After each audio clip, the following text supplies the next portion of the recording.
Okay, right. A little bit unexpected, of course, to have the live session today, but we turn frustration into an opportunity. The advantage for me is this actually saves me the trouble of shooting some video, which I was going to do on Friday about the entrepreneurship topic. So I'll present it to you here instead and then edit up this video and upload it. It won't be the same quality of resolution, of course. I will cover that. I'll also cover the topic of creativity and adjustment. And I'll also say something about your project. And I'll do a little bit of a Q&A here. This is kind of ready to upload, but I'll talk about it. And based on if particular questions I get, I may tweak what's in here. So I'll probably put that up tonight or tomorrow. Based on your kind of interactions. I was glad to see that my slightly frustrated message last night prompted a number of people to go straight into Zoom and do the quiz. I know it was only 2 days to do, so relatively short notice, although I had warned people to keep an eye out that there would be something coming over Golden Week. Of course, it came right at the end, but that was because I was waiting on the university to make a response to the extension of the state of emergency. And Waseda's response, perhaps in hindsight, is kind of obvious. Plus ça change. The more things change, the more they stay the same. Okay. But other institutions haven't done that. My good friend, co-researcher, collaborator in the Designing Corporate Communications course this semester, Dr. Adam Johns, Professor Johns over in Sophia. He's a head of department over there, and he had a insanely busy Golden Week, constantly interacting between the faculty members and the university to try and start, determine the direction there. And they're pretty much at about 90% online over there, although they're originally really committed to trying to do face-to-face stuff. I think they spent a bit more money than Waseda did in terms of investing in infrastructure to do high flex, real-time streaming and whatnot. But Waseda's got air conditioning. How much was it? A bit under Hachioko in? I know. Yeah, okay. Got air conditioning, so all is good. All right, here. There we go. We've got air conditioning. Great. Okay. I'm not a cynic. Yes, I am. Right. We want to talk today about entrepreneurship. Okay, that's the critical set of issues there. I'm really hoping that a bunch of you folks delight me in the near future by deciding you're not going to do the whole bad black suit shukatsu thing and instead start your own business. Okay, that nothing would delight me more. And I even promise that if you get mega rich, that I will never hassle you for either a free, no, I might ask you for free lunch, but certainly I will never come begging on behalf of Waseda to make donations. Okay. Especially not for air conditioning units in the middle of pandemics. Okay. Although if someone wants to get rich and put their name on the air conditioning unit, brought to you by Daichi the Entrepreneur, then okay. But I think there are better things you could spend your money on. Okay. At Waseda, or probably in the wider world. I would much prefer that you went and put air conditioning in very poor schools in Bangladesh than a bit more air conditioning in Building 15, for example, here at Waseda. So the first thing I'll say about entrepreneurship is precisely because this is a fairly prestigious university and generally Waseda students don't have too much difficulty getting a job, is that many of you probably won't be bothered being entrepreneurial for the very simple reason that you don't have to, that not bad offers will probably come to you.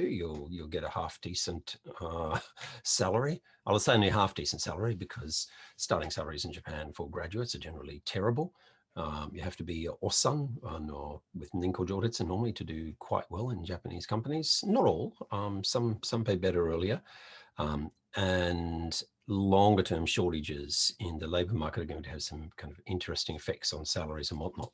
But simply put, when you've got, when you've been kind of certified, I say certified as well educated, Waseda is really pink kitty in terms of, what we actually turn out in the market, okay? but you're certified as well educated and at least very promising, then companies are likely to engage you, give you some growth opportunities. And so you're probably less inclined to go out there and make your own opportunities. That said, some of the most bold and interesting people I've come across in Japan taught A graduates, just for the very simple reason that at a certain level of kind of elite, you can take any path you want. I mean, someone I know, she's at Google now, an executive, well, friend of a friend, really. She didn't do shukatsu, went to Italy, studied intensive Italian, did a whole bunch of things, and currently works for Google. You know, so there is the advantage that being very high elite, you know, the Harvard graduate gives you, or the Harvard dropout, even better, as much of promising entrepreneurs are, and some of our most successful entrepreneurs are dropouts from top American universities. That gives you a certain cachet or a certain status, and less concern about your career path. Waseda maybe is kind of at that point where a lot of people feel you really have to use the shinsotsu kind of thing to get that first opportunity. And from there, go on and maybe do other things you want to do. It is a bit of a trap. You can get a little bit too kind of comfortable in the sense of busy every day in a major company, and at the same time having a potential career path that's kind of promising. And it takes a lot to actually step outside that and engage in all the risky things that are involved in starting up a business, all the costs up front, you know, the lack of initial income, all of those kinds of things. So although many people talk about starting off in a company and then wanting to run their own business, in the end, a lot of people don't do it because the rails they're running on are relatively smooth. Now, before I forget, let's everyone put 5 for, this is already week 5 in the semester. Isn't that ominous? Okay, that means we're a third of the way into the semester already, believe it or not. Thank you very much for that. Okay, so I'll go over and throw the slides up, and as usual, I will do it through the PDF, which just seems to be technically a little more stable. I do know that when I edit up the videos, that effectively by throwing up the PDFs up like this, then the talking head of me at the side effectively gets chopped off. But I don't think you care about not seeing my head. You more want to hear my narrative, perhaps, about the slides. Okay, you may be wondering what the heck that is. Okay, I'm not even quite sure what I put that. I kind of, well, my story to it is, this is actually an old spotlight, a hugely powerful spotlight for air defenses from the Finnish self-defense forces. Okay, so this is if you were flying over trying to bomb Helsinki in a bomber, they would point this huge spotlight up to try and spot the plane so that they could shoot it down. But these days it shines on a very interesting complex called Cableworks in the suburbs of Helsinki, near the water. It's this huge factory that literally was an old cable plant. And it was actually part of where Nokia, the once very, very strong mobile phone business, started. They were doing a whole range of old style kind of communications networks production. And eventually they stopped manufacturing the cable there.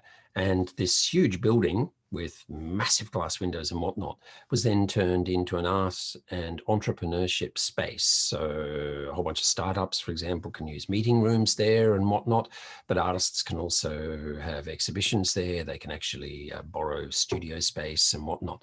And then there's a whole range of cultural events around it. And this speaks to a really interesting thing about Finland.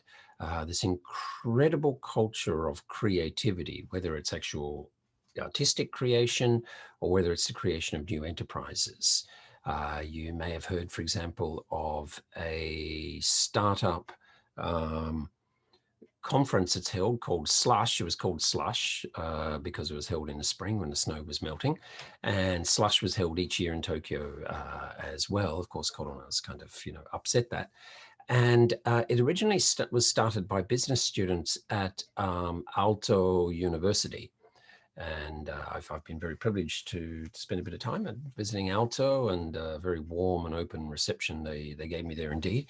The campus is actually very interesting because it's named after Alvar Aalto, the very famous Finnish modernist architect, and they put several institutions together a number of years ago and named it after that. And particularly they have now recently co-located the business school with the design school in a beautiful new building on one of the campuses, in one of the suburban campuses. And effectively they said to the business faculty, well, you always talk about creativity and innovation and design and whatnot. Now you're in the same space with the designers, make it work educationally. And that's very much speaks to a very interesting phenomenon in Scandinavia, that although you've got very good, and maybe because you've got very good social welfare systems, you also have very high levels of entrepreneurship. Lots of younger people aspiring to start businesses and hopefully get wealthy, but do something interesting, be their own boss. And the downside to failing is rather low because there is that very good social welfare system if it doesn't work out. And so that's a very important lesson. People start businesses either out of sheer desperation. So new business formation levels are very high in developing countries because people have to create their own job. Or alternatively, in societies that actually give people a lot of security, if things don't work out and there's no stigma with not working out, we see very high levels of entrepreneurship. Okay, so what is entrepreneurship? Well, there's a bunch of definitions and descriptions. So a common way to get at this is a very economics approach. And this is focusing on uncertainty, and the distinction between risk and uncertainty is critical. And we'll come back to that next week and the following week when we talk about finance as well. I'll flag that in advance though and say risk, we talk about risk typically when we can put numbers on it. We have a pretty good idea of the risk of a young person dying in a car accident in Japan, or getting a disease, for example. And as a consequence, we can price insurance quite effectively because we have numbers on it. We have probabilities. When we don't have sufficient numbers to be able to effectively predict the probability of a negative event happening, we simply can't price it. And this ends up in the realm definitionally of uncertainty. And it's a very significant line of thinking in social scientific inquiry. Up until about 2 decades ago, still so many researchers, policymakers and whatnot were trying to understand in a very scientific kind of way the world as stable systems following certain universal laws. So if you understood economics, you would understand how an economy worked, and in a sense, the policymakers could then operate. They often use the metaphor of the policy levers. They could adjust the machine to make it work. Economics has moved on, partly influenced very much by physics, partly influenced by fields such as evolutionary biology and whatnot as well, and realized that actually these have emergent properties. And those of you who are also in design and corporate communications, when I talked about design thinking yesterday, would have heard a little bit about this. This notion that the world is changing. Yes, there are some common lessons over hundreds and thousands of years. And when we talk about things like negotiation, we'll realize that, that there are certain things that plagued people 2,000 years ago when they were negotiating a business deal as they do today. But the overall evolution of society is not foreordained. Society evolves in somewhat unpredictable ways, quite substantially unpredictable ways. So there's a very high level of uncertainty. And so how does one make decisions when you don't have the full array of information available to you?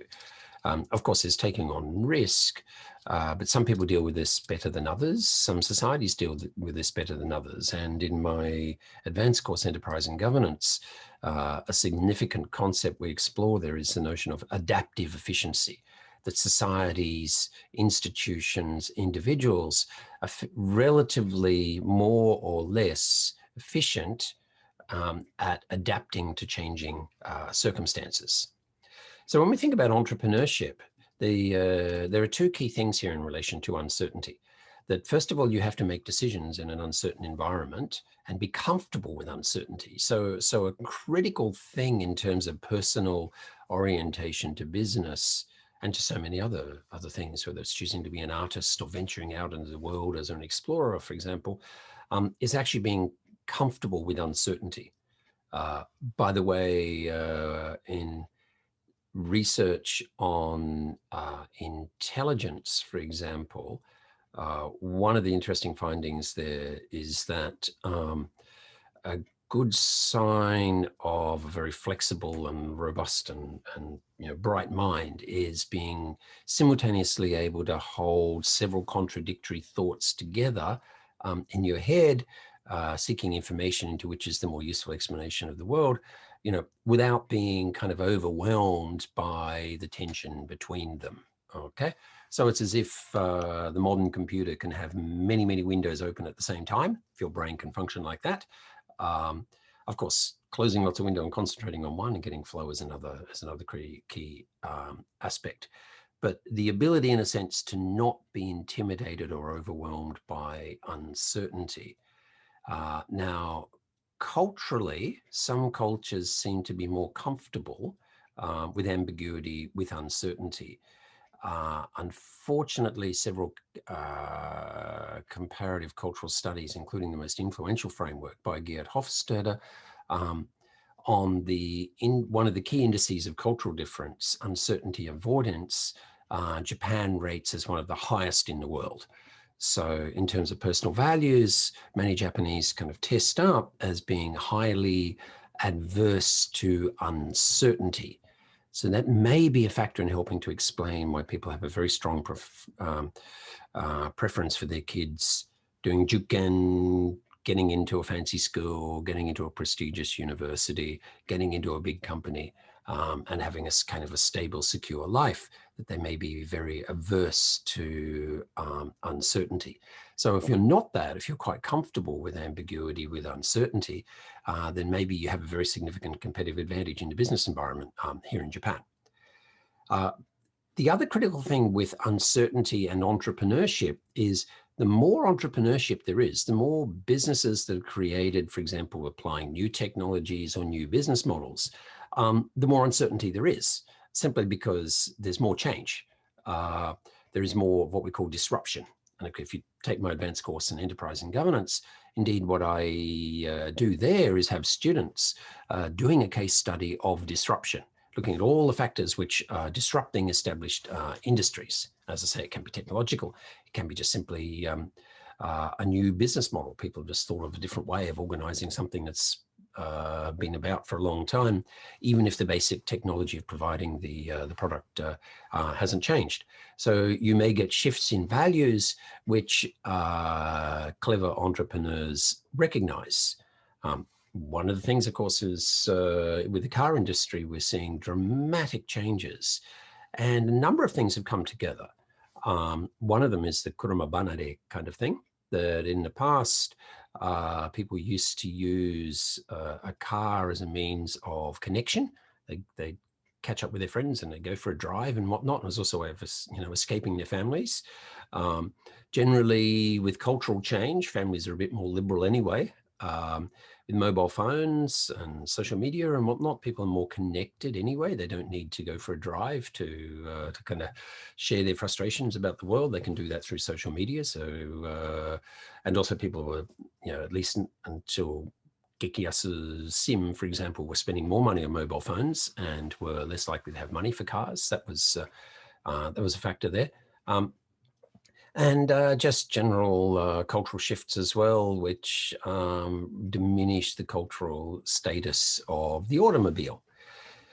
So those kind of changes are happening. At the same time, you get these dramatic technological changes. So automation, for example, EV, the ability to also, with an app, for example, to have a car owned by someone else come and pick you up, you know, Uber, or just simply calling a taxi or something like that. And with less emotional attachment and cultural attachment to cars, more ability to literally use an app to have someone come and pick you up at your convenience, and actually with security advantages and whatnot, then that leads to new ways of thinking about the relationship between getting a ride and ownership. That in fact, cars will increasingly be not owned by the people who ride in them. They'll be owned by either communities, or they'll be owned by entrepreneurs. And we will use digital means to summon the vehicle when we need it. And the digital means will also be such that we won't even need the driver, that the car will be able to drive us there much more safely than we ever will ourselves. So all of these things kind of come together, sometimes to reinforce, sometimes they pull in different directions. And so this kind of disruption, this mapping of disruption in any industry and the potential for disruption is a critical part of being an entrepreneur.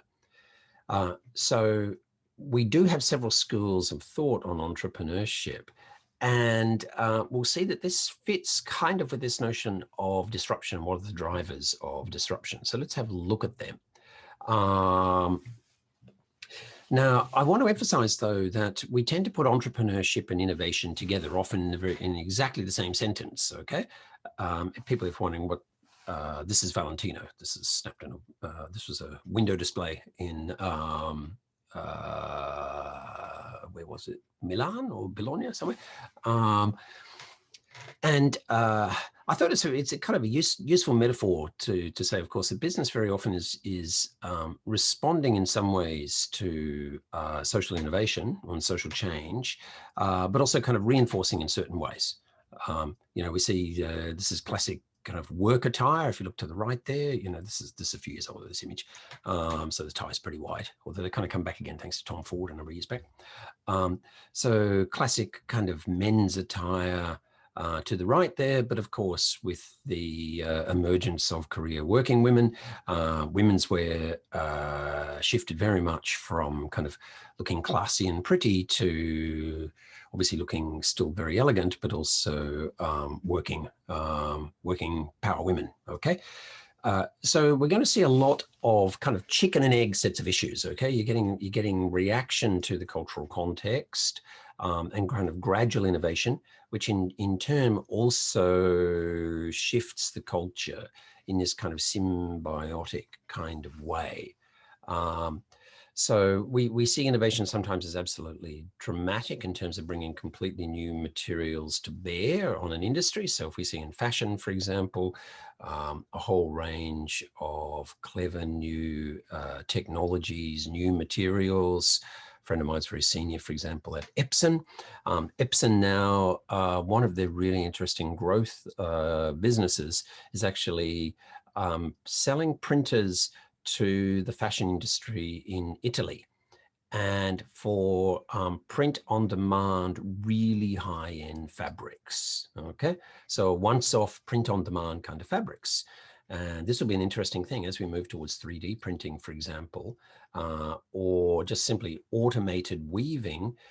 You will be able to order tailor-made clothes that really fit you perfectly. And if we think of a company like Under Armour, for example, you know, which brings clever design and new materials to literally, you know, undergarments, you know, for sports, and people increasingly wear the undergarments as the outer garments, which is okay if you look great, but if you're not, it's cover that up, please. Compression wear only looks good on people who don't really need the compression. Okay, so that's why I don't buy Under Armour anymore, because it horrifies people around me unless I'm wearing it under my snowboard gear. So we see that kind of innovation there. But over time, it has kind of disruptive elements. And this is one thing we're going to mention. We're seeing, for example, in the shoe industry, a really astonishing development.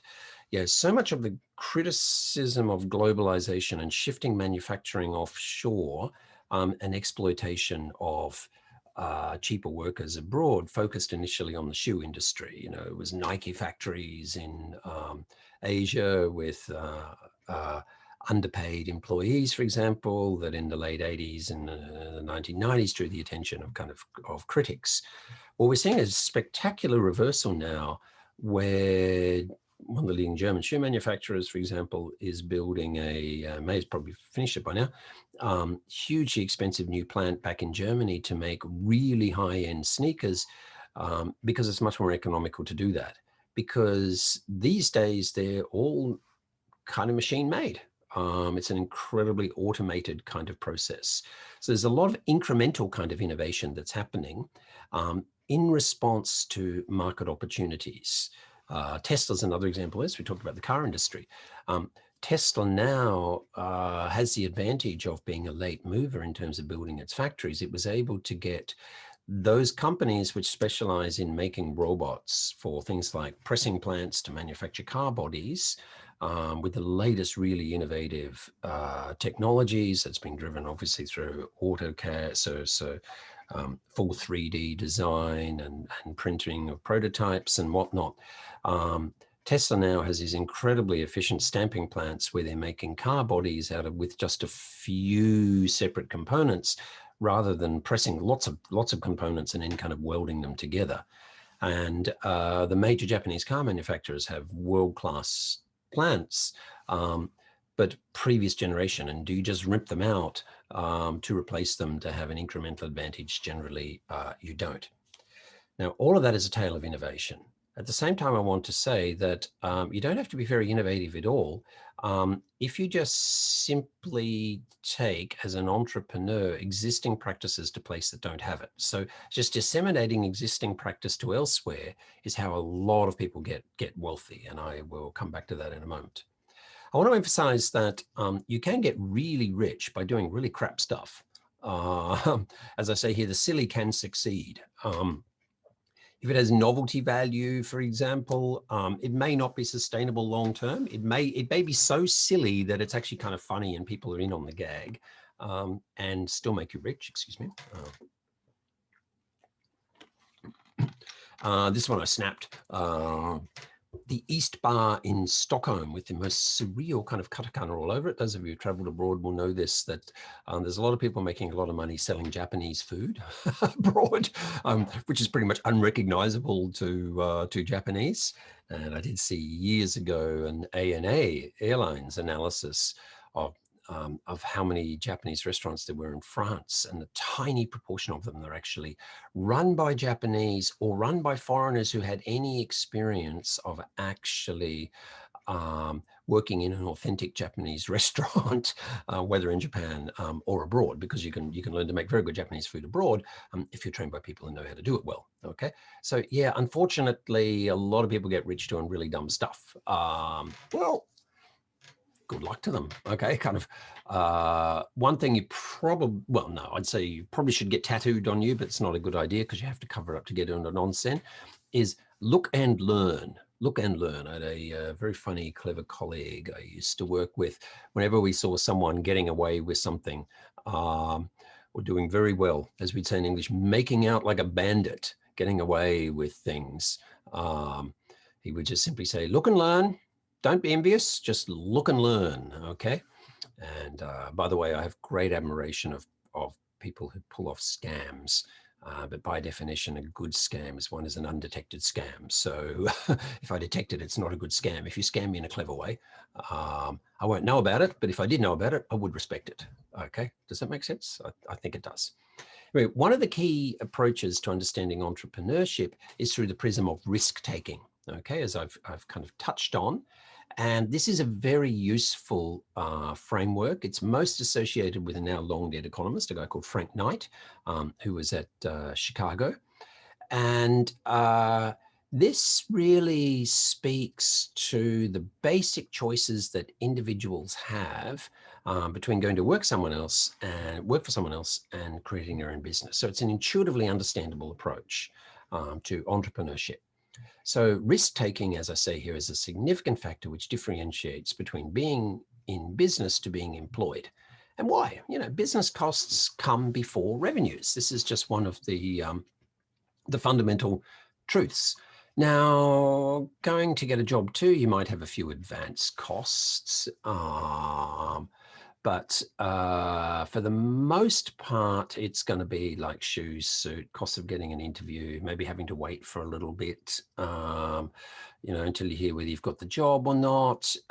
So they can be difficult times. You should always make sure you have a little bit of money put aside for your shoekatsu period, or having parents who are prepared to kind of indulge you. Okay. And a tip here, when you're doing shukatsu, of course, remember, if you join a Zoom meeting and your camera is on, everyone's going to see you. Okay, so be, as the chap who's just joined us and doesn't realize his camera is on, not as bad as last semester, the person who joined us in class spectacularly with even not much underwear on. To the astonishment of everyone, and the sheer horror of myself, having to edit that video up and put it online. I had to be very meticulous in making sure that yeah, things were cut out. Anyway, so business costs come before revenues, okay?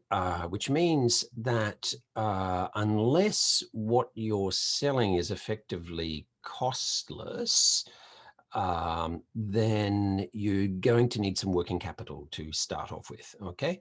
And the flip side of this, this notion of what we call a residual claimant, this is a critical concept in economics, okay? The residual surplus. So when all the costs are borne and the profits exceed the surplus, there is a residual. It's a nice residual, okay? And you are what we call the claimant to that. Now, this is actually a key concept in finance, in economic governance. So who is a residual claimant? Now, typically, when we look at the theory of the firm, of the enterprise, the shareholders are the residual claimants, okay? You'll hear an expression in economics where we talk about people as fully compensated parties, okay? Which means that if you go to work for a company, they typically, or should, tell you how much you're going to get paid in advance, right? And you agree to work for that pay. And the company is obligated to pay you that money. And if the company fails and is unable to pay you a salary, then you are a creditor to that company. And by the way, that's a really big issue with bankruptcy law. Who gets, in what order who gets paid? In countries where bankers are politically very influential, the banks get paid before the employees do. In social democratic countries, generally the employees get paid from any remaining monies in a failing company before the creditors do. I'm a very strong believer in that for the very simple reason that I think bankers are much more capable of engaging in what we call risk assessment in the first place. Banks have much more capacity to monitor a company than employees do. But historically, capitalism has been kind of biased against labor interests, that very often the employees lost out and the bankers got their money first. Many people who are contractors, who are neither employees nor financiers to the firm, so suppliers of services to the firm, they're the ones who get stiffed, as we'd say in the American sense, who don't get paid for work they've done. By the way, there's a huge number of people who never got paid by Donald Trump. And if you Google that, I got stiffed by Donald, you know, Donald owes me money, you'll find an enormous number of kind of stories out there, which is, you know, really, really quite sobering how people can be so shameless about such things. Now, the downside of the residual claimant thing is that if there are more losses than profits, then you're in the hole for it, okay? You have to pay the bills. Now, the exception to that is a limited liability company. Now, in many cases, no one, like a bank, for example, is going to lend you money if you don't have assets to secure it against. So don't think, oh, well, all I've got to do is create a limited liability company, can pay myself a nice salary, blow all the money that the bankers lend us, never really succeed in business and then get away, ha ha ha. Because normally the banks will say, well, if you're going to lend you the money, you'll have to offer some assets as security, tamp on there. And often this takes the form of directors' guarantees. Very often this means, of course, people who already have money or assets have a competitive advantage in seeking a new business opportunity because, first of all, they've got the cash flow. And even if they don't have the immediate cash flow, they often have assets that they can promise to a bank, which makes it easier to get the money in the first place to take advantage of a business opportunity. So in some sense, money flows to those people who already have it. If you've got the money there, it's easier to grab the opportunity. That's not to say, therefore, capitalism is inherently terrible and we should replace it with another system. It is a huge limitation. Unfortunately, no one's come up with a better system. The takeaway here is that any financing of startups, any mechanisms for providing financial assistance to people with a great idea and a hunger to succeed, and hard work and inclination for hard work and good character, anything such as venture capital funds and whatnot, or startup funds, sometimes local governments even provide these kind of things, can be very good initiatives that capture the best aspects of creative market economies while overcome the unfairness that the opportunity tends to flow to the wealthy in the first place. One implication here is that a key skill for you to have if you want to be in business is to be able to pitch your idea to the people with the money. You have to be able to find them in the first place, of course. It helps if you do have a wealthy relative who's happy to invest in your ideas. But at very least, the ability to network, to get out there to meet people, and then to pitch your idea is critical. We're seeing more and more the formalization of these pitch sessions, for example, a business pitch breakfast thing where young entrepreneurs can come along and pitch their idea. Anyway, Frank Knight pioneered this approach to understanding business from a risk perspective, and it's inherently attractive because this relates to the dilemma that all of us face. Okay, I just want to go back one line and note that market forces compel ongoing risk-taking. Normally, the creation of a business in the short term, it's a risky thing. It stabilizes, you're doing well. But the better you're doing, the more likely other people are going to try and copy you. So they're going to copy your business model, try and undercut you, maybe locate next to you and whatnot. So you constantly have to be innovating, or at least communicating your relative quality and strength and service experience, all of those kind of things, to keep away the competitors, because unfortunately it's often like flies at a picnic, in the Australian context. As soon as you get your your lunch out, kind of everything descends upon you. Half of the living creatures on the Australian continent come to you whenever you have a picnic. The ants approach from the ground, the plane, the birds come in like attacking aeroplanes, trying to steal your sausages at the barbecue. The flies descend upon you, and depending on where you are, even bush turkeys and possums and a whole bunch of things try and steal your lunch. Okay, so that really is what like a successful business is. It really is constantly trying to keep the marauders away from the lunch at the picnic when you're doing well. So there's interesting issues about needing to continue to innovate, but also how you signal your relative strength to scare off potential competitors, and we will talk about that in a later week. Okay.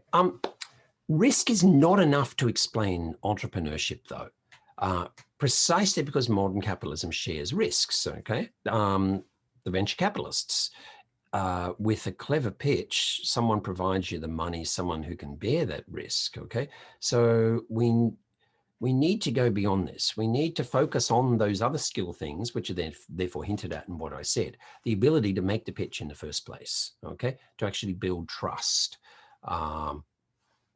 Of course, when we get into the basic business, the finance of risk, and there are videos about this online that I produce, particularly in relation to finance and whatnot, what we see is that when you issue shares, for example, in a business, you're sharing risk with others.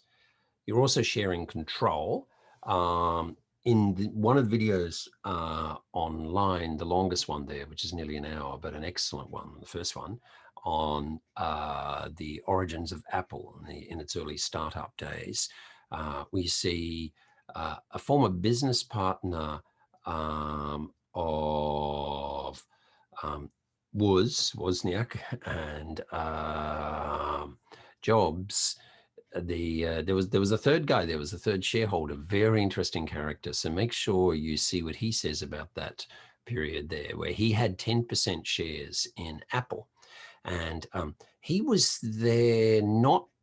Well, he had more money at the time. He was older, so he brought a little bit of money to it.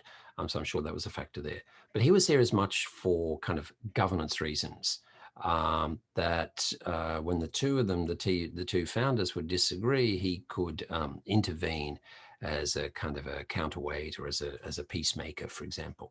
So you often issue shares not just because you want to share risk, but also because you kind of want to lock people into the business as a stakeholder, people with experience, for example, who will bring long-term managerial governance value to the enterprise. But for the most part, in the theory of the firm, we tend to think of selling shares, issuing shares as a way of raising capital and sharing risk. Okay. So, of course, this reduces the personal financial risks for entrepreneurs if you get to create the business with other people's money. And a lot of the pitches that happen, for example, with startups in the US, MBA, business school graduates have got great ideas. They don't have any money. They normally have a huge debt from going to business school or whatever. And so the most of the money they're using to create the enterprise is, in fact, other people's money. And that raises a whole bunch of issues. In fact, one of the problems arguably in the US has been that too many smart MBA graduates do a pitch, raise some money, and are not so interested in the long-term success of the enterprise that they really want to get more on their resume, on their CV, that they've been involved in running a startup. And so their heart may not have been truly in it. But of course, venture capitalists understand this, and they really are looking to see how serious are people about this.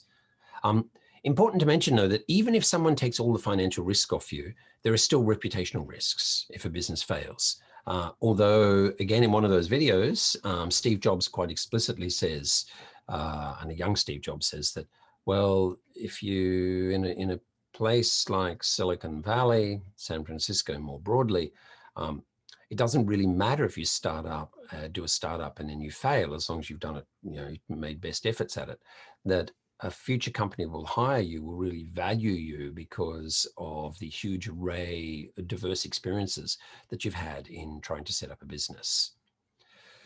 So another focus in entrepreneurship, and indeed probably the most influential pioneer of entrepreneurship as a field of study, was an Austrian economist. Well, he was an economist, he was a banker, he was quite a dandy as well, quite famous about town and riding in a coach and quite a bon vivant and whatnot.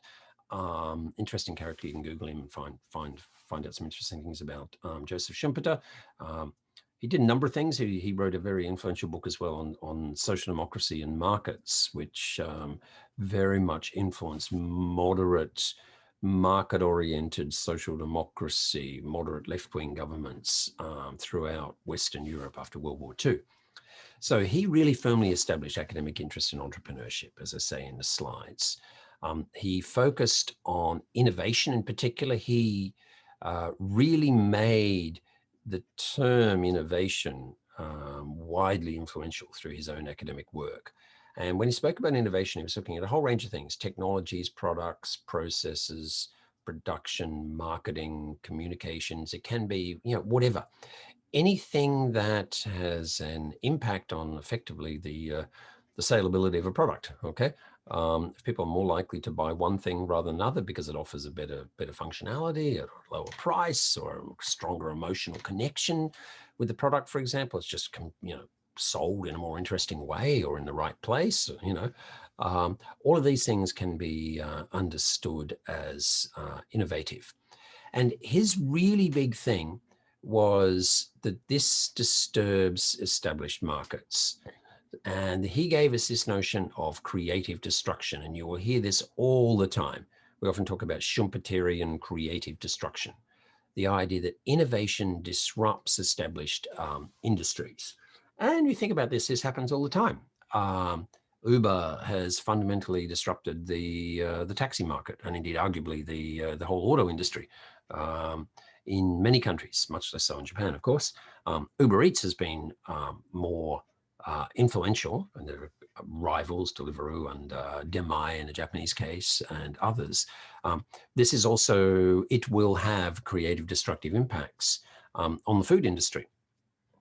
Now, in the short term, Uber Eats, for example, has connected people who want to eat at home and more through the pandemic with restaurants who are in a terrible situation with customers who wouldn't come.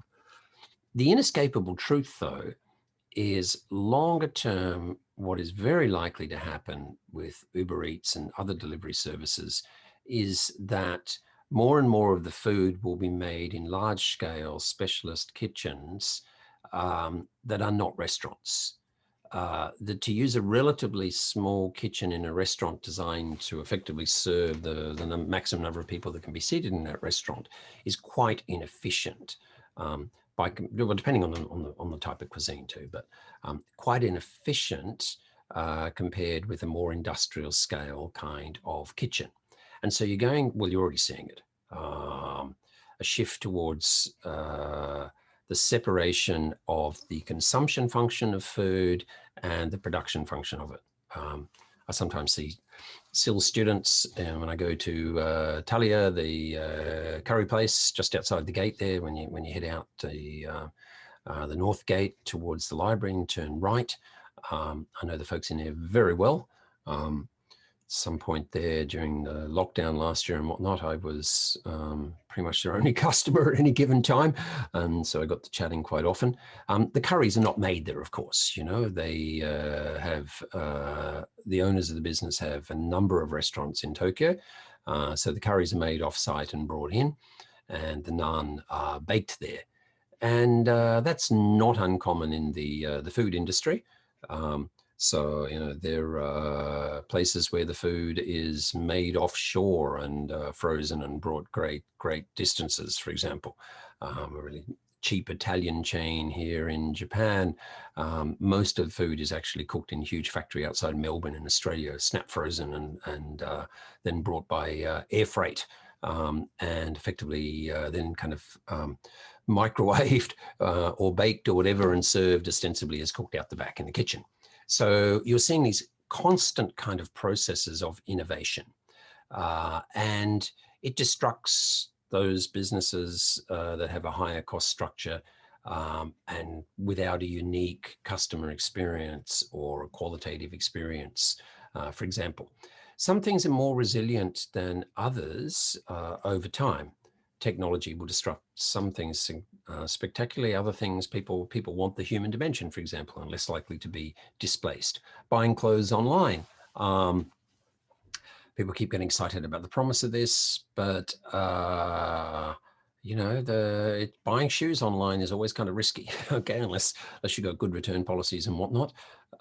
If you've bought exactly the same shoes and exactly the same style before, and getting irochigai, a different pair in the same color, kind of works, but it's very risky in other ways, okay?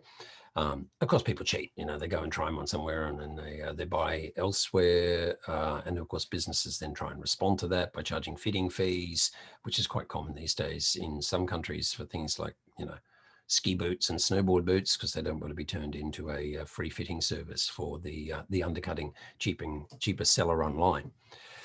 So we can think of myriad instances where industries are upset by innovation. There are some winners, there are some losers. And so we see market disequilibrium. The market is relatively stable, the market is disrupted, and then it falls into a new equilibrium until someone comes along and innovates and disrupts the market again. Now, another way to think of entrepreneurship is in arbitrage terms. Okay, so we're talking about risk. We're talking about in terms of market equilibrium and disruption, creative destruction terms, and now we're talking in arbitrage terms. Okay, Now, this is where entrepreneurs identify and take advantage of market imperfections. So if you see in one market, a commodity or a product that is sold rather more cheaply, and there's another market, then there's a business opportunity there. Because you can sell it at a profit owing to a price difference, okay? So anyone who has experiences in multiple markets often sees business opportunities that others don't. So those of you very internationally mobile, and all of you being in SILS, of course, but being in a Japanese context, we're doing things in English, have a head start. So there is so much effective arbitraging that we see, entrepreneurial arbitraging, and we even say this in terms of ideas, of just kind of front running developments elsewhere because you get a head start. You can see what works in another place. You can bring that business model here, or you can just simply buy something cheaply, sell it in another market for a higher price. Now, eventually markets come closer to equilibrium, as particularly if something is in fixed supply. Fish in Thailand are certain kind of fish are cheap. The price for similar fish in Japan are high. So less of the total catch of the fish gets sold in the market in Thailand, more of it gets sold in Japan. This brings the price down in Japan. It leads to a price rise in Thailand. So economists actually look at the degree of market integration by looking at statistics on price. And they look for what they call price convergence. Over time, a price is coming closer to each other as you get arbitrage across markets. This arbitrage view is very strongly associated with several scholars, Liebenstein, but particularly Kerzner. And I want to talk a little bit more about Kerzner. But a little bit more just on arbitrage, so much focused in finance, but we see it in so many other areas. You don't see really arbitrage opportunities these days in terms of foreign exchange, kawase rate, or the share market in mature economies, because information is pretty equally distributed. And if there are any price differentials, then through what we call high velocity trading platforms, there's kind of automated arbitrage. So if you get even the slightest price difference between, say, London and New York and the yen-dollar exchange rate, you are going to have completely automated trading platforms which buy and sell at precisely the same time and make a profit. Why is this focus on arbitrage so important? Well, first of all, it captures so much of what was driving international trade historically. It also captures a lot of the disruptive effects that when something is exported to another market because it sells for a higher price, the locals aren't going to be happy. So a lot of the criticism of globalization comes about because of price convergence effects. For example, in my country in Australia, rock lobsters. When I was a kid, they weren't too expensive. You didn't have them regularly, but they weren't too expensive. With the rising wealth of China and good air freight connections and whatnot, rock lobster became prohibitively expensive in Australia. You'd scarcely see them unless you went to a really top Chinese restaurant, say Sydney, for example. Lobsters were very prestigious in China. Partly they're red, which is good fortune. And also they kind of look like a dragon. So the kind of the dragon reference and the red reference. So you could make the rock lobster fishermen in Western Australia and South Australia, for example, could make so much more money exporting them directly to China. Then the Australian government criticised the Chinese government for not having been open about the origins of COVID, and the Australian government called for an international investigative panel by the WHO, which is underway, and China got really upset.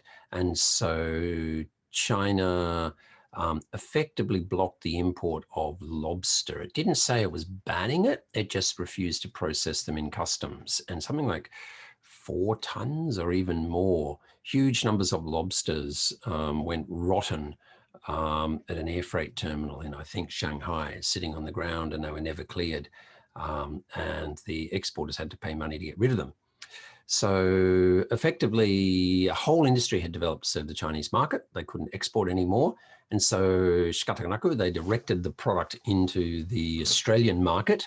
And last Christmas, an astonishing number of Australians, for the first time in their lives, ate lobster on Christmas Day, because you could go into Coles or Woolworths, the local supermarket, and buy a lobster for almost nothing. Okay, well, not almost nothing, like $20 for a lobster, which is just like crazy cheap. In fact, even one supermarket was doing 2 for $25 or something like that. It's just kind of unthinkable. And one of the consequences of this and some other trade conflict issues it's actually made more starkly clear that consumers often bear a significant price with globalization, when industries become export oriented, that the global price, when the global price is higher than the local price, the product will flow outwards. Japan in a major period went through a crisis like this, where Japan wasn't on a gold standard, it was on a silver standard. The silver was the base currency, the core currency that underpinned exchange in the domestic market. The problem was the exchange rate between silver and gold in Japan domestically was a different rate from what applied internationally.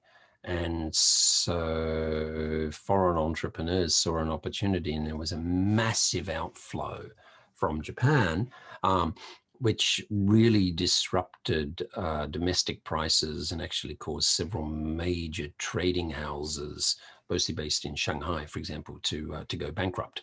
So there are a lot of these disruptive impacts when you get price convergence. Economists overall are believers that this promotes the efficient allocation of resources. And so the more market integration you get, the greater efficiency. The implication here is that inefficient markets present opportunities to make money, often at the expense of other people, right? Okay. So be on the lookout for those inefficiencies. Now, Kersner spoke very explicitly to this notion of being on the lookout. He was really focusing on what is a key difference in personality. As an economist, he says, what's a key difference between those people who really make it in business and those who don't? And a notable factor is this outlook, this entrepreneurial alertness. People always have their kind of radar tuned to the opportunity. They're curious. They're always asking questions,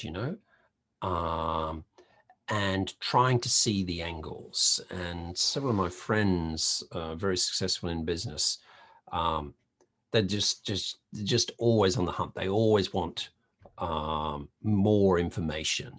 I could give, actually, it's a true story. Gave a guy a glass of mugicha. We came around to my house in Brisbane when I had it in Australia. I should never have sold that house. It's 3 times the price now, but anyway, beat yourself up. So who'd have thought a boom would go on forever, but it did. I gave a glass of mugicha to a guy, and he took a sip of this, took another sip, and says, hey, this is really good. It's got no sugar in it, right? There's nothing like this. And so how come Australia's the world's largest wheat producer after Russia, and we don't have, what did you call it? Wheat tea, mugicha? Hey, we could do this. We could do this. What do you reckon it's cost to make? And it's like, bang, bang, bang, you want to know all the numbers. So I'm like, I don't know. What do you pay for this in Japan? Okay. So I don't know if he ended up going into the mugicha business, but he's got a whole lot of things on the go. And he's always looking for the angles. Okay.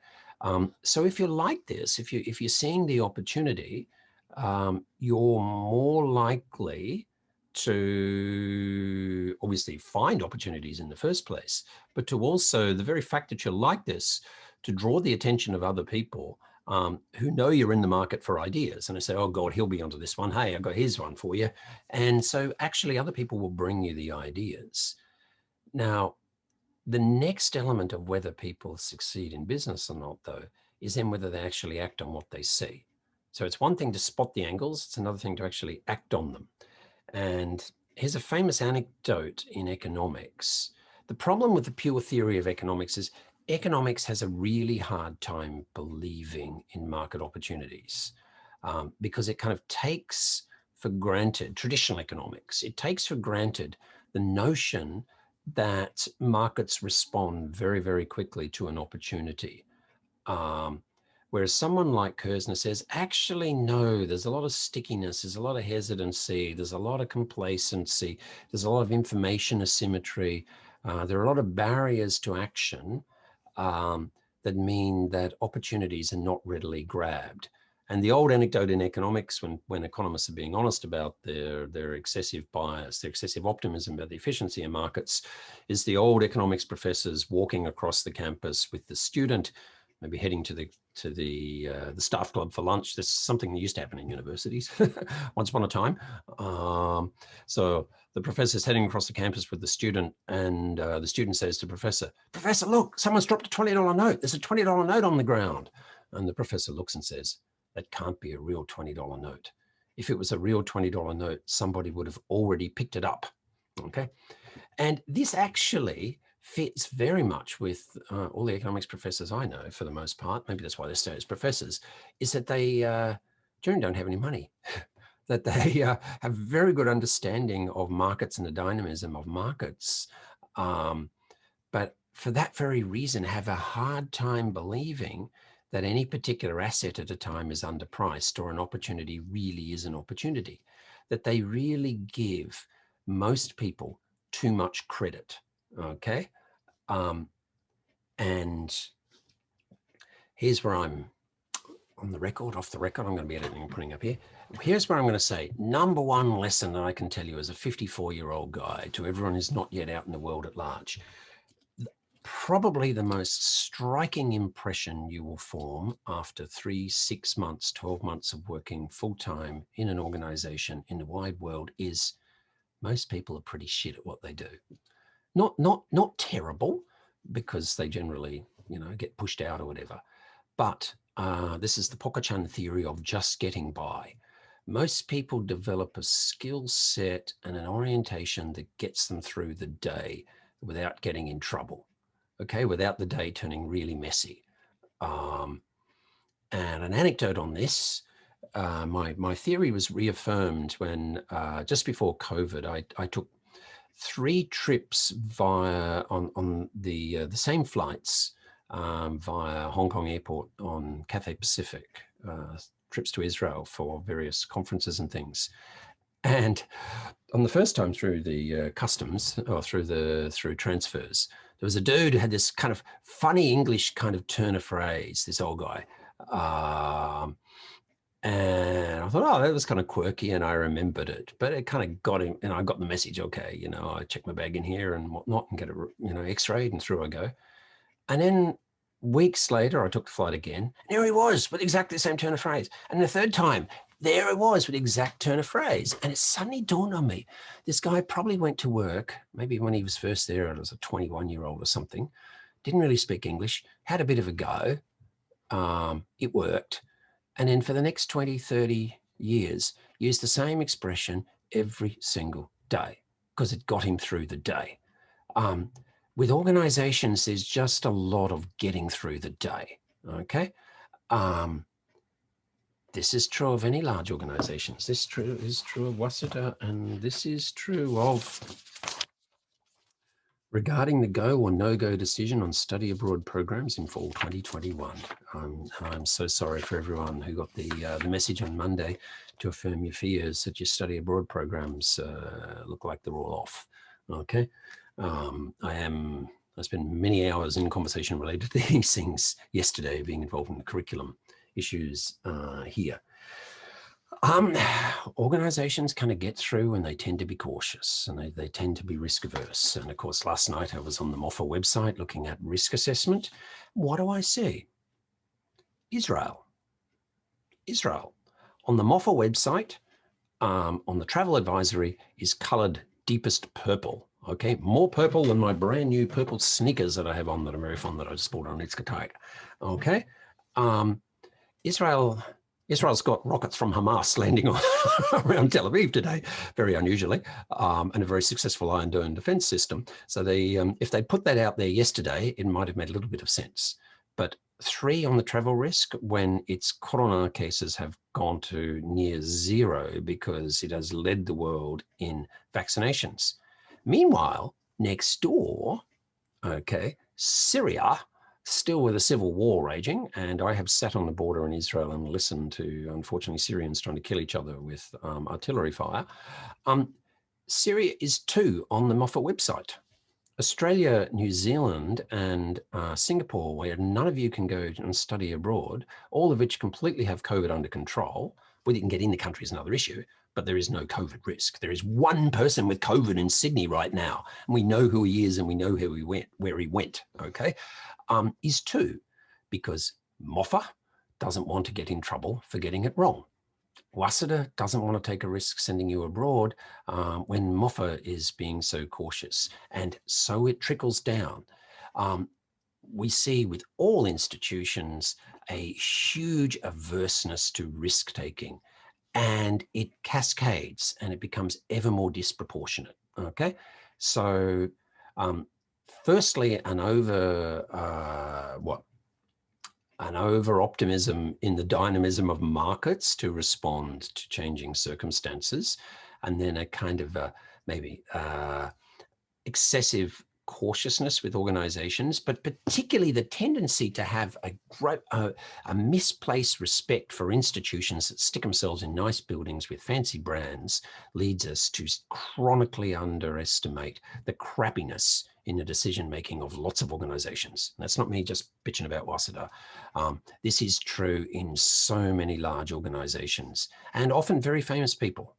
You get up close to people and you think, I thought he was my hero, but he's actually a decidedly flawed individual, okay?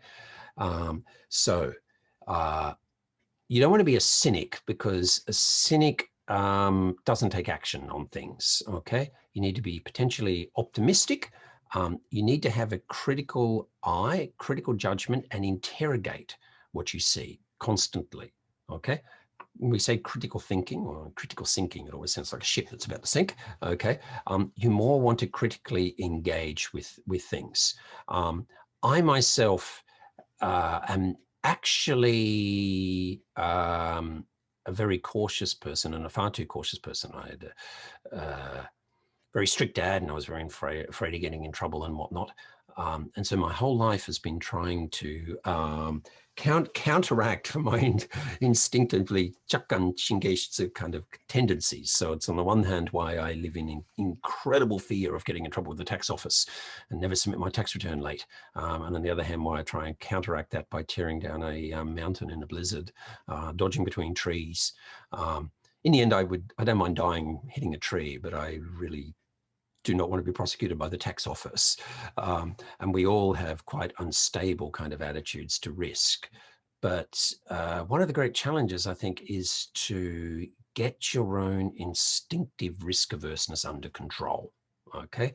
And you can do that in various ways, not through being drunk, okay? Most of the people I know have got themselves in trouble, kissed that person they shouldn't have done, and all the rest of it normally happens because of their judgment is impaired by alcohol. But there are lots of other positive ways to overcome an excessive fear, okay? A great Chinese expression I've heard a few times translated in English is a man who's been bitten by rope. No, a man who's been bitten by a snake will fear rope for a decade, okay? We see what we fear. And growing up in Australia, I was always panicking, leaping in the dark at night whenever I saw the garden hose, thinking I was about to be bitten by a deadly snake, okay? So risk is a factor, but if we get, at the same time, if we are too obsessed on the risk, we'll often miss the opportunities for arbitrage. And we often tell ourselves that things are riskier than they are because of an excessive faith in the efficiency of markets, okay? So this scholar, Mark Casson, a British scholar, became very influential in entrepreneurship from the 1990s by really focusing on judgmental decision-making, effective decision-making under uncertainty. One of the attractions of this approach is the recognition that, of course, most of the people who run large enterprises and even smaller enterprises are actually managing other people's money. So their skin in the game is only reputation. It's not actually their own money per se. I mean, if they got sacked, they'd lose their job, you know, but they'd probably find something else. So the critical attribute we want to focus on is their ability to effectively make decisions under conditions of uncertainty. Those of you taking my Designing Corporate Communications course know that one of my areas of research interest is actually creativity under situations of attention scarcity and ubiquitous uncertainty and whatnot. So there's interesting psychological dimensions and cultural elements and a whole lot of things. Why is Caston's approach particularly influential? Because so much of the transformation in capitalism over the last couple of decades has actually been done by managers, by people who don't actually own the company, working for the shareholders ultimately, but particularly the downsizing, hollowing out of enterprises, the flattening, the getting rid of a lot of middle managers, for example, strategic repositioning of companies. These are often done by employees. It's just like, you get a dynamic dean of a faculty in a university who drives changes. Normally they've got an intrinsic motivation. They're not in it for the money. They just really believe in the institution and want to make it a better place. And so this is one of the interesting questions. How do we promote people with a desire to be a fixer, to be a transformer, to make the world a better place, even without rewarding them with money? Another perspective is to look at more kind of bottom-up change, and more large companies are trying to get their employees to act like entrepreneurs, but with inside the company. Sometimes this takes the form of actually inviting an employee to quit and start a business that the company funds. We see even some Japanese big companies have been doing this. Mitsubishi Corporation, the famous Shosha, they have been doing this for several decades. If anyone's been to, I'm sure many of you have, Tokyo Soup Stock, the soup chain, that was founded by a Mitsubishi Corp employee, had the idea, and it started off as an internal project. And then the person who led the project, with the encouragement of Mitsubishi, resigned, and it's a jointly owned enterprise between him and Mitsubishi Corporation. So we're seeing more and more of this. Hakuhodo has a program where every year they invite people, younger employees, to come up with an interesting idea, and they do a 1-year trial to create a subsidiary if it's going okay, 2 years, and then so those ones that work well continue. And if you go across from Hakuhodo's kind of main office, there's another building across the street, and that's where they tend to be located. So a broader kind of takeaway here is that entrepreneurship can bring a whole lot of rewards, okay? And we often use the discourse of entrepreneurship in other fields, whether in politics, political entrepreneur, for example, MPOs, equally can be very entrepreneurial. Now, just a couple of things to keep in mind. Strategically, very often focusing on a market niche can be a smart thing to do if you know it very well, if you've got a head start on this. So narrow specialization can work, but not every city or every place can support that. A specialization in furniture renovation products works very well in Italy, where people have, furniture that's been handed down over the generations in their family, but in a much more disposable environment like Japan. You're not going to do so well. Maybe, well, I know, Tokyo-Hans. I buy my beeswax and citrus oil furniture polish for my Danish mid-century furniture from Tokyo-Hans, and it's a American-made product for heritage furniture, and you don't find that kind of stuff anywhere else. There's only a couple of places in Tokyo where you can buy it. By the way, it smells fantastic. So check it out if you have nice furniture at home. Okay, couple of things. Successful entrepreneurs, they generally have a hunger for success, and they've tried and failed at a number of ventures, or more likely and much more likely to succeed, they have very deep experience and love for a particular industry or activity. You may know the Lonely Planet business, very significant apps and whatnot. For a while, they were the dominant business in travel guides when it was all in published form. They were founded by a couple who loved travel. A couple who traveled overland from Britain to Australia and kept notes, and then printed their notes and shared them with people, and then turned them into a travel guide, and the business grew. Billabong, that's a business that grew up just near where I used to go as a kid, down to the Gold Coast there, when I was a great fan of surfing. I didn't get to go and surf as much as I wanted to because I relied on mum and dad to drive me down. Unfortunately, where I lived, although near the bay in Brisbane, there were no waves. But to go down to Burleigh Heads, this is where Billabong was founded. And I don't know if it's true or not, but apparently one of the stories is when the founders of Billabong asked his mum to make some surfboard shorts because he kept getting chafed legs sitting on his board, and friends liked them and started to make more, and then turned into a business. In the end, Billabong didn't do well. I bought shares because I felt a connection to the brand story. And there's a bit of a takeaway lesson there. If you love the brand, buy the product, don't necessarily buy the shares. Because when I bought Billabong shares for about $14 each, and I think eventually when they were bought off me by an investment fund compulsorily, I think I got $1 each for them, maybe less. Okay, so I lost a lot of money on Billabong. Burton Snowboards, created by Jim Burton. Sorry, loved riding. He died last year. Sorry, I forgot that. I didn't realize that until just recently, actually. He died tragically.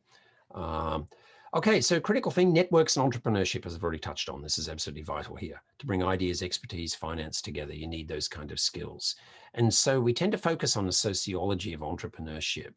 Under what conditions do people emerge? So often people are either well-connected or poorly connected, and desperate is a critical thing. So of course, successful entrepreneurs, although they're often very blinged out, create enormous demand for other services. This is Saint-Tropez in the south of France, for example. There's a heck of a lot of work, summer jobs down there for people washing people's yachts, okay? But okay, even if you create the business and it fails, as I say here, yeah, life is still good. You know, you can, as I say here, you can still fish off the rocks. It'd be nice to be on the cruiser, but still it's a beautiful day fishing, and what the heck. And one of the most striking things is that some of the most successful entrepreneurs actually live very, very simply. Okay. The guy who paid for this, which was nearly €1 billion, I believe, the Opera House in Copenhagen, the founder of the inherited and then the guy who grew to a large scale, the Maersk shipping company that we saw earlier in the course, he gave back to his city, but he lived very simply himself. Okay, now just to quickly show some other slides. I'm just going to speak them for a couple of minutes. I'll leave us a few minutes to speak to the topic. I realize I'm not going to have much time for Q&A, but we will come back to that. It's better for you to have it anyway and then interact with me. Let me see. Oh dear me, what a mess.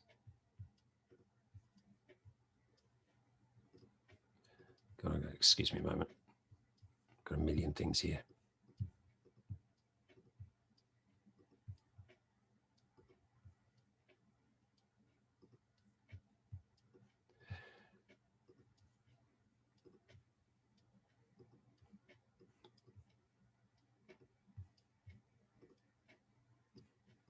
Okay, now we've got.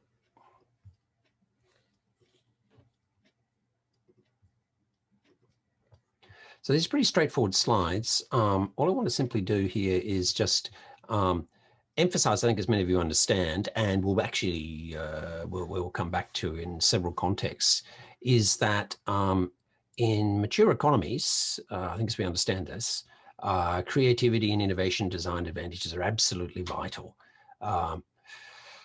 One of the most interesting things with Scandinavia, of course, is that they have the some of the highest per capita incomes in the world, but also some of the highest rates of new business startups. And I've talked about that in the descriptions of the posts I've put on entrepreneurs there. I'll say something more just in a moment about those posts too. So the critical thing is organizations that have to be more innovative, design oriented, they can't work in old top-down hierarchical kind of ways. You just can't order people to be creative, to say, something that you've no one's ever experienced before, something that will move people, someone's never imagined, create it by 5 o'clock next Friday. Okay, that's just not the kind of way that you effectively generate creativity. Having a deadline helps very often, but people have to work in very different ways, and different kinds of people with different kinds of perspectives is a critical aspect here. So organizations generally getting flatter, less top down. There's a lot more outsourcing, much more bringing of free agents in, free contracting between various specialist firms, bringing in design firms, for example. And what we see is that certain places have very clear cultural advantages. West Coast USA, the Nordic countries, strikingly so. Portland, Oregon has become a really striking hub for the creative industries. This is actually the design museum in Copenhagen. There's a separate architecture museum and design museum and design resource centers and whatnot. And this didn't happen overnight. That actually way back in the 1930s, the Danish government recognized that if it was going to be social democratic, that if workers were going to be paid well, you had to have consumers pay a higher price. They would pay a higher price if a product was well designed, if it brought satisfaction to them, okay? So, oops, wrong way. And then the other point, of course, is the creative destruction. There's lots of effectively we say systemic shocks when they're outside, but effectively a creation of lots of winners and losers. So with this adjustment process, the critical thing is that overall it's good for society. But some industries will become less competitive as a result, maybe completely wiped out, okay? And therefore, what we need to do is to have some kind of social mechanisms, political mechanisms for compensating the losers. And if we see a great lesson from Scandinavia, it is that actually welfare systems make entrepreneurship easier. People accept as well that companies are going to adopt new technologies and that your job may not exist in 5 or 10 years because we're getting a new machine to do it, but that the company and the society will give you the resources to learn new skills. So that's the critical aspect there that I wanted to emphasize. Okay, now a little bit about your project, and yeah, we won't really have time to chat very much about it. I'll be uploading this later on, maybe tonight or tomorrow morning, and it's about, I'm calling it after school education because I'm really struggling with the right description. It doesn't necessarily have to be after school, it can be weekend as well too. So you're not in a business for creating private elementary schools, okay? Okay. And you're not in the juku business. You're not taking on Yotzi or Otsuka directly, for example, or Sabix, for example, the big players in the Chugako Juken business. We look around Tokyo though, and we do see that there is a bit of a boom in certain kind of education businesses for elementary school kids. And I'm not going to say very much because I want you to discover the reasons for that and what kind of things are actually happening. I'll give you a little bit of a hint. Tomo Bataraki is one factor. Okay, you've got both working mums and working fathers, which means more income and often a need for after school care anyway. So gakudo and whatnot. So that has often led to parents being prepared to spend more money on educational experiences. But there's a whole bunch of other things happening, and you can kind of explore that. I've created a scenario, first of all, here to set the context so you can imagine what you're producing as a product. And your product is, your short-term immediate product is a pitch, okay? It's a 30-slide presentation, around about 30. It can be a bit more if you want. It's okay. It's a 30-slide presentation that you'll be showing to this rich older woman who you've met, a very successful, a bit scary businesswoman who likes to support young people. But she's a Waseda graduate. So the joke in finance, whenever we talk about housewives trading foreign exchange or, you know, wealthy women out there as an investment class, everyone refers to them as Mrs. Watanabe. So you can think of, you know, Mrs. Watanabe from Waseda if you want. You can give her a name or whatever, okay? And I've got a very clear description from her, a summary of what she says. Hopefully this is kind of realistic, okay? I think it's quite realistic. And it's a bit I-my. There is a little bit of vagueness, as there always is. She says, you know, bring me a good idea. Don't give me any bullshit, okay? Come and bring me the pitch. And so the first part is going to be a significant market research. You really have to go out there and find out what's happening, the cultural context, who's doing what in the market, and to try and find where there might be a gap in the market. And then what you propose yourself is very open, okay? Critical thing, of course, is the business proposal is something that a number of you together at Waseda want to do. So your goal is to create your own job. Okay, you don't want to do shukatsu, and I've got some suggestions about why people don't want to do shukatsu. Okay, so you're looking initially to create your own job, but of course you're hoping to get kind of wealthy. So if it's a business that can be scaled up, so not just a one little, kind of one little school or something like that, that this is a business that could be across multiple sites, could be significantly scaled up. Maybe you could sell the business, okay, to other people and then go and live in Hawaii or whatever you want to do. And so it's very detailed here. You've got the scenario description, okay. You've got the statement of the objectives, the starting point in terms of the market research, and I give you a lot of hints there. Very clear details on the proposal, and then what actually will be submitted, okay? And so the critical thing will be the slide stack. There's a little bit of a project log, which is just a small diary of your project to keep track of how you did it. And then really importantly, because we're going to have 22 groups of 7 members each, okay? So 22 groups, so we can't do a presentation session. It would be a nightmare, and all over Zoom or face-to-face. So you have to pre-record it. But this actually is a good way to avoid the associated stresses. So what you can do is you can record it yourselves on Zoom, okay, or some other app. Actually, I've got a camera feed from a camera here, which then goes into Zoom, and I can record directly through that. If you've got a Logi camera, for example, you can use the software Capture, so it actually makes it nicer. But Zoom, if you're in multiple sites, anyway, so however you want to do it. So you'll record your pitch, your presentation, and then you'll upload that to YouTube, and we'll create a private playlist so everyone can see everyone else's presentations, but they won't be shared with other people. So that's the way it's going to work there. I'm sorry, we don't have time for Q&A, but it's not very helpful anyway, is it? Because you don't really have it here. So I'll make this available to you and really carefully engage with it. And those of you who haven't answered the quiz yet, or the survey yet, please do that. And whether you're face-to-face, whether you're neutral, and God forbid, whether you're online, I absolutely must have an answer from everybody, because the one thing I cannot and will not do is, once if I'm signed group members, I'm not going to be changing people from one group to another because they've suddenly decided that they need to go online, for example, or they really want to do face-to-face. So I need a response from everybody.